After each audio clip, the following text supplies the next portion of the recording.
Imagine करो तुम्हारे पास lux of books है, लेकिन कोई सिस्टम नहीं है उन्हें ऑर्गेनाइज करने का। कितना बड़ा चॉस हो जाएगा।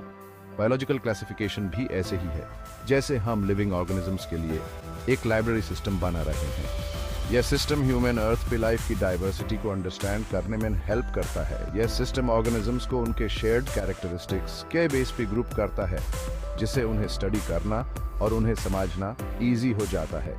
ISS चैप्टर में हम एनिमल क्लासिफिकेशन की फैसिनेटिंग वर्ल्ड में जाएंगे और की कंसेप्ट्स जैसे levels of organisation, body symmetry और एम्ब्रियोनिक डेवलपमेंट के बारे में जानेंगे। जैसे एक लाइब्रेरी में फिक्शन और नॉन फिक्शन जैसे कैटेगरीज होते हैं, वैसे ही बायोलॉजिस्ट इन फीचर्स का यूज करके एनिमल्स को कैटेगराइज करते हैं। इन कॉन्सेप्ट्स को समझना ऐसे है जैसे वास्ट और डाइवर्स एनिमल किंगडम को नेविगेट करने के लिए हमारे पास एक मैप है। क्लासिफिकेशन का बेसिस समझकर हम डिफरेंट एनिमल ग्रुप्स की बीच की रिलेशनशिप्स को अप्रिशिएट करना स्टार्ट कर सकते हैं। हम यह देख सकते हैं कि कैसे अलग अलग दिखने वाले एनिमल्स जैसे एक जेलीफिश और एक ह्यूमन फंडामेंटल कैरेक्टरिस्टिक्स शेयर करते हैं, जो उन्हें ट्री ऑफ लाइफ भी कनेक्ट करते हैं। ये नॉलेज एवोल्यूशन और interconnectedness of all living things को समझने के लिए बहुत इंपॉर्टेंट है। एक घर के बारे में सोचो, यह अलग अलग मटेरियल से बनता है जैसे ब्रिक्स, वुड और सीमेंट। उसी तरह एनिमल्स भी अलग अलग लेवल्स में ऑर्गेनाइज्ड होते हैं और यह सबसे बेसिक बिल्डिंग ब्लॉक्स से स्टार्ट होता है, जिसको हम सेल्स कहते हैं। यह हायरार्किकल ऑर्गेनाइजेशन हायर ऑर्गेनिजम्स में एफिशिएंट फंक्शनिंग और कॉम्प्लेक्सिटी इंश्योर करता है। सबसे सिंपल लेवल हाई सेल्यूलर लेवल, जहां सेल्स लाइफ के बेसिक यूनिट्स होते हैं। For example sponges primarily cellular level पीएच ऑर्गेनाइज्ड होते हैं। उसके बाद आता है टिश्यू लेवल, जहां सिमिलर सेल्स मिलकर एक स्पेसिफिक फंक्शन परफॉर्म करते हैं। फॉर इंस्टेंस ह्यूमन बॉडी में मसल टिश्यू मूवमेंट में हेल्प करता है। लैडर भी ऊपर जाते हुए हमारे पास आता है ऑर्गन लेवल, जहां डिफरेंट टिश्यूज मिलकर एक फंक्शनल यूनिट बनाते हैं। एग्जाम्पल्स में हार्ट फॉर पंपिंग ब्लड और स्टमक फॉर डाइजेशन शामिल हैं। Finally, organ system level भी multiple organs coordinate करके broader functions perform करते हैं, जैसे digestion, circulation या respiration। Symmetry भी animals को classify करने के लिए एक important criterion है।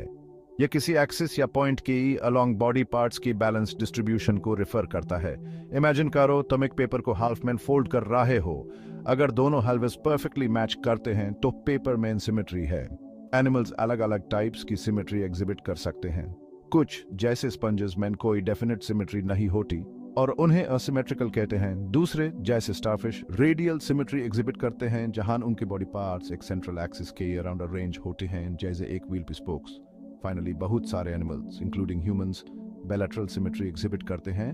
उनके बॉडीज को एक सिंगल प्लेन के अलोंग दो इक्वल हाफ्स में डिवाइड किया जा सकता है। ISS टाइप की सिमेट्री ऑफ्टन डायरेक्टेड मूवमेंट और एक डिस्टिंक्ट हेड और टेल रीजन से एसोसिएटेड होती है। एम्ब्रियोनिक डेवलपमेंट के दौरान एनिमल सेल्स के डिस्टिंक्ट लेयर्स फॉर्म करते हैं, जिनको जर्म लेयर्स कहते हैं। ये लेयर्स एडल्ट एनिमल में अलग अलग टिश्यूज और ऑर्गन्स को राइज देते हैं। जर्म लेयर्स की नंबर की बेस पे एनिमल्स को डिप्लोब्लास्टिक या ट्रिप्लोब्लास्टिक क्लासिफाई किया जाता है। डिप्लोब्लास्टिक एनिमल्स जैसे जेलीफिश और कॉरल्स मेन दो जर्म लेयर्स होते हैं, एक्टोडर्म जो कि आउटर लेयर है और एंडोडर्म जो कि इनर लेयर है। एक्टोडर्म आउटर कवरिंग और नर्वस सिस्टम को राइज देता है, जबकि एंडोडर्म डाइजेस्टिव ट्रैक्ट की लाइनिंग फॉर्म करता है। Triploblastic animals including all vertebrates और ज्यादातर इनवर्टेब्रेट्स में एक्टोडर्म और एंडोडर्म के बीच में एक एडिशनल जर्म लेयर होता है, जिसको मेसोडर्म कहते हैं। मेसोडर्म मसल्स, बोन्स और अदर इंटरनल ऑर्गन्स को राइज देता है, जिससे बॉडी स्ट्रक्चर और फंक्शन में ग्रेटर कॉम्प्लेक्सिटी आती है।